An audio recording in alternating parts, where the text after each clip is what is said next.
윤 대통령에 대한 탄핵 선고일이 다가오면서 파면을 촉구하는 목소리도 높아지고 있습니다. 시민단체와 노동계, 학계가 한 목소리로 헌재의 만장일치 결정을 촉구했습니다. 최근 몇 년 사이 출생아 수가 절반으로 줄면서 문 닫는 어린이집이 크게 늘고 있습니다. 어린이집이 없으면 출산율이 더 떨어질 수 있어 걱정입니다. 변해가는 직업군에 따라 진로체험 교육도 달라지고 있습니다. 반려동물과 드론 조종이 인기를 끌고 있습니다. 여러분 안녕하십니까? 뉴스데스크 충북 소식입니다. 대통령 탄핵 여부를 결정할 운명의 날이 다가오고 있습니다. 지역에서도 대통령 파면을 촉구하는 목소리가 잇따르고 있는데요. 넉 달 가까이 추위와 싸우며 기다려온 시민단체와 노동계, 학계가 한 목소리로 만장일치 결정을 촉구하고 나섰습니다. 정재영 기자가 보도합니다. 종북 반국가 세력들을 일거에 척결하고 자유 헌정 질서를 지키기 위해 비상계엄을 선포합니다. 정치적 위기에 빠진 대통령의 한밤중 비상계엄 선포. 충격과 공포는 분노로 바뀌었고 대통령 파면을 촉구하는 도민들은 거리로 쏟아져 나왔습니다. 하지만 수사와 탄핵 심리가 속도를 못 내는 사이 국론 분열은 극심한 갈등을 불러왔습니다. 헌법재판소는 결국 역대 최장 기록을 세우고 나서야 뒤늦게 탄핵 심판 선고 기일을 확정했습니다. 시민사회와 노동계는 파면 외에 다른 선택지는 없다며 탄핵 인용 결정을 촉구했습니다. 지친 도민들에게 다시 힘을 모아줄 것을 당부하며 더 이상의 분열을 막기 위해 8대0 전원일치 결정이 필요하다고 강조했습니다. 헌법재판소에서 어떻게 그 의견이 갈릴 수가 있습니까? 그 의견이 갈린다는 것은 파면 선고 이후에도 이 시민사회에 혼란을 야기할 수 있는 아주 작은 불씨라도 남겨놓는 일이라고 생각을 합니다. 야권에서도 계엄 선포와 포고령은 명백한 위헌 행위라며 전원일치 인용 결정을 해야 한다고 헌재를 압박했습니다. 파면하지 않는 건 계엄 면허증을 주는 것과 같다며 언제든 2차 계엄 사태가 발생할 수 있다고 경고했습니다. 헌법재판소는 주권자 국민의 의사를 무겁게 받아들이길 바랍니다. 이것이 헌법의 명령이고 국민의 명령입니다. 학계에서는 위헌적인 계엄 선포 전에도 이미 대통령에 대한 신뢰가 무너진 상태였다는 지적도 나왔습니다. 최상병 순직 사건 의혹과 김건희 여사 국정 개입 논란, 김 여사 특검법 거부권 행사 등 비상계엄에 이르기까지 탄핵 사유가 넘쳤다는 겁니다. 12.3 계엄 상황에 대해서도 엄중하게 평가를 해야 되겠지만은 또 한편에서는 그 전에 있었던 여러 가지 대통령의 실정이나 국민들의 어떤 그 실망이나 이런 것들도 다시 한번 상기해야 된다고 생각을 합니다. 넉 달 가까이 이어진 비상계엄 후 폭풍이 끝을 앞둔 가운데 선고 당일 충북도청 쌈지광장에서는 탄핵 찬성 측이, 청주 터미널 인근에서는 탄핵 반대 측이 모여 결과를 지켜볼 예정입니다. MBC 뉴스 정지영입니다. 충북 지역 의대생 전원이 복학 등록한 가운데 일부 의대에서 수업 참여를 막는 사례에 대해 경고하고 나섰습니다. 건국대 의대의전원 학생지도위원회는 홈페이지에 위원장 명의로 글을 올려 일부 과목 수업에서 학습권 침해와 관련된 제보가 다수 접수됐다고 밝혔습니다. 위원회는 수업 참여자를 파악해 명단을 작성하거나 공유하는 사례를 예로 들며 학습권 침해가 확인되면 엄정하게 조치하겠다고 밝혔습니다. 앞서 교육부는 충북대 의대 재학생들이 신입생들에게 수업 거부를 강요했다는 의혹이 있다면서 경찰에 수사 의뢰했습니다. 지난달 충북의 소비자 물가지수가 116.88을 기록하면서 1년 전 같은 기간보다 1.9% 올랐습니다. 전체 품목 중 구입 빈도가 높은 생활물가지수는 1년 전보다 2.3% 올랐습니다. 품목별로 보면 무 79.5%, 배추 61.6%, 당근이 39.2% 올랐습니다. 또 지역 난방비가 10%, 도시가스가 6.5% 올랐고 시내버스료와 요양시설 이용료, 사립대 납입금 등도 큰 폭으로 올랐습니다. 저출생 시대를 맞아 어린이집도 위기를 맞고 있습니다. 출생아 수가 줄면서 정원을 채울 수 없다 보니 문을 닫는 어린이집이 급증하고 있는 건데요. 대책 마련을 요구하는 목소리가 커지고 있습니다. 김영일 기자입니다. 아이들로 북적이던 어린이집이 조용하기만 합니다. 한때 39명의 영유아가 생활하던 곳이지만 이곳의 원생은 1살짜리 영아 단 1명뿐입니다. 4살 아이들이 쓰던 교실은 원생이 줄면서 창고처럼 쓰고 있습니다. 원장 선생님은 허탈감을 감추지 못합니다. 아이들이 원아들이 부족해서 문을 닫아야 하는 상황인데 저희는 지금 어찌됐든 아이가 1명이라도 있잖아요. 저 아이를 어디다 보내기에는 쉽지 않은 거잖아요. 또 다른 어린이집. 정원이 48명인 이 어린이집 역시 원생은 5명밖에 채우지 못했습니다. 때문에 원장이 차량 운행을 도맡아야 하고 부족한 운영비는 원장 인건비에서 충당하고 있습니다.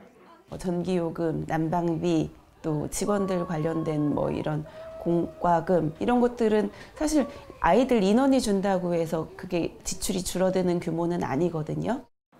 실제로 청주 지역 어린이집 551곳 가운데 정원이 1명도 없는 어린이집은 모두 32곳. 4년 전만 해도 1000곳이 넘던 충북의 어린이집도 3년 새 800여 곳으로 급감했습니다. 같은 기간 폐원한 어린이집이 300곳이 넘습니다. 원장들은 굶어 죽을 수 없으니까 다른 일을 해야 되는데 겸직은 못하게 하시고 여기에 적을 두고 월급도 못 받는 상태에서 원장로 하고 있으니까 이 때문에 보육업계에서는 원아 수가 5명이 넘어야 받을 수 있는 원장 인건비 기준을 완화하고 전기요금 같은 운영비를 추가 지원해달라고 요구하고 있습니다. 보육난민이라는 말이 있는 것처럼 이런 사람 아이 1명이라도 그 마을에 존재한다면 그 아이가 안정적으로 이렇게 돌봄을 받아야 되고 교육의 기회를 얻어야 되는데 출산이 줄어 어린이집이 문을 닫고 어린이집이 없어 다시 출산을 주저하게 되는 악순환을 끊기 위해서라도 보육환경 유지를 위한 대책 마련이 필요해 보입니다. MBC 뉴스 김영일입니다. 코레일이 엘리베이터 공사를 이유로 충주역 휠체어 좌석 예매를 막았다는 MBC 충북 보도와 관련해 장애인 단체가 코레일의 사과와 재발 방지 대책 마련을 요구하고 나섰습니다. 전국 장애인 차별철폐 연대와 전국 장애인 이동권 연대는 오늘 서울역에서 코레일이 가짜 매진으로 휠체어 이용석 예매 자체를 원천 차단한 것은 헌법이 보장한 기본권을 침해한 행위라고 밝혔습니다. 또 코레일이 일반 열차에 휠체어 좌석을 규정대로 설치하지 않고 있다고 지적했습니다. 진실 화해를 위한 과거사 정리위원회가 1950년 6월과 7월 옛 청원군과 괴산군에서 발생한 국민보도연맹 사건에 대해 진실 규명을 결정했습니다. 진실화해위원회는 각종 기록과 진술을 종합적으로 판단한 결과 청원과 괴산 지역 민간인 8명이 군인과 경찰에 의해 희생된 사실을 확인했다고 밝혔습니다. 위원회는 국가와 지방자치단체에 희생자와 유족에 대한 공식 사과와 피해 회복을 위한 조치를 권고했습니다.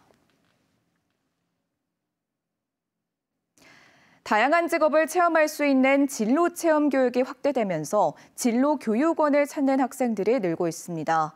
학생들에게 인기 있는 직업군이 매년 달라지는데 최근에는 반려동물과 드론 전문가가 인기라고 합니다. 신병관 기자가 현장을 다녀왔습니다. 학생이 간식을 반려견의 코 부분에 대고 앉으라고 지시합니다. 강사의 설명에 따라 앉고 서고 엎드리는 기본 동작 명령을 익히며 반려견과 교감을 키워갑니다. 밖으로 나가 함께하는 운동에도 도전해봅니다. 장애물 앞에 자꾸 서는 반려견 앞에서 진땀을 흘리기도 하지만 서로 눈을 맞추고 함께 뛰다 보니 친밀감이 높아집니다. 뜻대로 잘 안 되지만 재미도 있었고 강아지 관련 직업이 이런 거다라는 걸 좀 잘 알게 된 것 같아요. 드론 체험장에서는 학생들이 드론 축구를 하고 있습니다. 원형 골대에 드론을 통과시켜 점수를 얻는 경기로 즐기며 드론 조정을 배울 수 있습니다. 드론을 띄워 영상을 촬영하는 방법도 익힙니다. 드론을 다루는 직업이 학생들 사이 관심의 대상이다 보니 드론 체험은 인기가 높습니다. 군사용이나 그런 배달용 그리고 상업 그런 거에서 많이 나올 것 같아요. 조종석에 앉아 비행을 경험해보기도 하고 로봇을 작동시키며 로봇 연구원과 설계 기술자의 업무를 알아봅니다. 충북교육청 진로교육원에서 운영되는 진로체험은 50여 개 직업군, 한 강좌에 6명이 넘지 않도록 하고 학교 과정과 연계해 심도 있게 체험을 할 수 있도록 했습니다.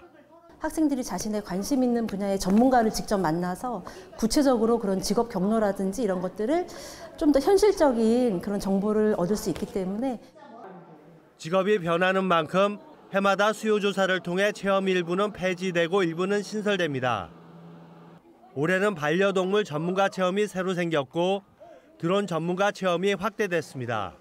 시대지간 변화에 따라서 그 아이들이 직업군을 원하는 직업군도 다양해져서 저희들이 그 해마다 그 모니터링 또 학부모, 학생 그 수요를 조사해서 지난해 진로교육원을 찾은 학생은 4만 1천여 명.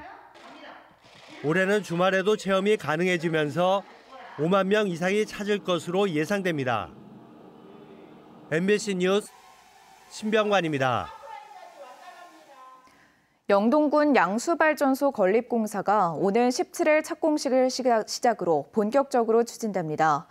한국수력원자력은 2030년 준공을 목표로 1조 3천억 원을 투입해 영동군 상촌면과 양강면에 상부댐과 하부댐, 500메가와트급 발전 설비 등을 갖춘 양수발전소를 지을 예정입니다.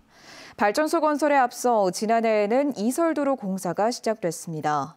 양수발전소는 위와 아래에 저수지를 만들어 전력이 풍부할 때 물을 위로 끌어올렸다가 전력이 필요할 때 방수해 발전하는 시설입니다. 충주 귀농농부와 요리사들의 모임인 농부의 식탁에 오는 6일까지 충주아트홀 끌레뮤에서 생태미술 전시회를 개최합니다.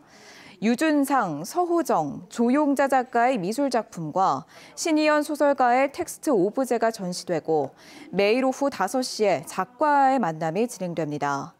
또 클라리넷, 피아노 공연과 충주의 농산물로 만든 음식 체험 등도 마련됐습니다. 충북대학교 간호대학이 새롭게 출범했습니다. 충북대학교는 의과대학에 소속돼 있던 간호학과가 간호대학으로 분리됐다며 교육과 연구 역량이 강화되고 지역사회의 보건의료 현장에서 선도적인 역할을 할 것으로 기대한다고 밝혔습니다. 김철규 간호대학장은 창의적이고 글로벌한 역량을 갖춘 간호 인력을 양성하겠다고 밝혔습니다. 충북보건과학대가 중소벤처기업부가 지원하는 2025년 글로벌 인재 취업 선도대학에 선정됐습니다. 충북보건과학대는 외국인 유학생들이 국내에서 안정적인 취업을 할 수 있도록 한국어 교육을 포함한 실무 교육과 산학 협력 프로젝트, 취업 캠프 등을 운영하게 됩니다. 이 대학은 외국인 유학생 유치를 위해 충청북도와 함께 다양한 프로그램을 운영 중입니다. 단양군이 올해 초중고 입학생 360명에게 입학지원금 1억 2천만 원을 지급합니다. 지난해에 이어 두 번째로 초등 20만 원, 중등 30만 원, 고등 50만 원을 각각 받게 됩니다. 학교를 통해 지류형 지역 상품권이나 모바일 앱으로 지급하며 새학기에 필요한 교복과 학용품 등을 구매할 수 있습니다. 충청북도가 뉴욕 페스티벌이 주최하는 대한민국 국가 브랜드 대상을 3년 연속 받았습니다. 김영환 지사가 개인 부문 명예의 전당에 헌정되고 일하는 바퍼 사업의 도시 브랜드 복지 정책 부문을 수상했습니다. 청주시는 지난해에 이어 올해도 기업하기 좋은 도시 부문 1위로 선정됐습니다. 진천군도 문화관광체육도시 부문에서 1위를 달성하면서 4년 연속 수상했고 괴산군은 친환경 유기농업도시 부문에서 13년 연속, 고추 브랜드 부문에서 3년 연속 수상했습니다. 올해 1월과 2월 충북의 농식품 수출액이 1억 2,300만 달러로 지난해 같은 기간보다 23.6% 늘었습니다. 특히 김치, 인삼류, 포도 등 신선 농산물과 커피, 과자 등의 가공식품류, 김 수출이 크게 늘었습니다. 올해 농식품 수출 목표액을 8억 달러로 정한 충청북도는 미국 애틀랜타 농식품 산설 판매장을 시작으로 동남아와 일본, 유럽 등 각지로 수출 시장을 넓혀갈 계획입니다. 중소기업의 금융 비용을 줄여주기 위해 충청북도와 IBK 기업은행이 동행 지원 대출 협약을 체결했습니다. IBK 기업은행은 2년간 1,500억 원을 조성해 충북도 내 중소기업의 운전자금을 최대 5억 원까지 저금리로 대출합니다. 충청북도는 기존 경영안정자금과 연계해 대출금리의 1.8%에서 2.8%포인트까지 이자 일부를 보전해주고 기업은행은 보증료를 1.2%포인트까지 지원합니다. 음성군이 내년에 열리는 제65회 충북도민체육대회 슬로건을 공모합니다. 공모 주제는 충북 도민체육대회를 통해 상상과 희망이 현실이 되는 음성을 상징적으로 표현한 내용이며 지역과 나이에 상관없이 누구나 참여할 수 있습니다.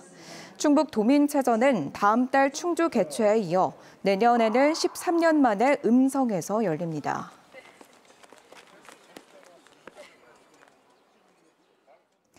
지금까지 뉴스데스크 충북소식이었습니다. 잠시 후 스포츠 뉴스가 이어집니다. 고맙습니다.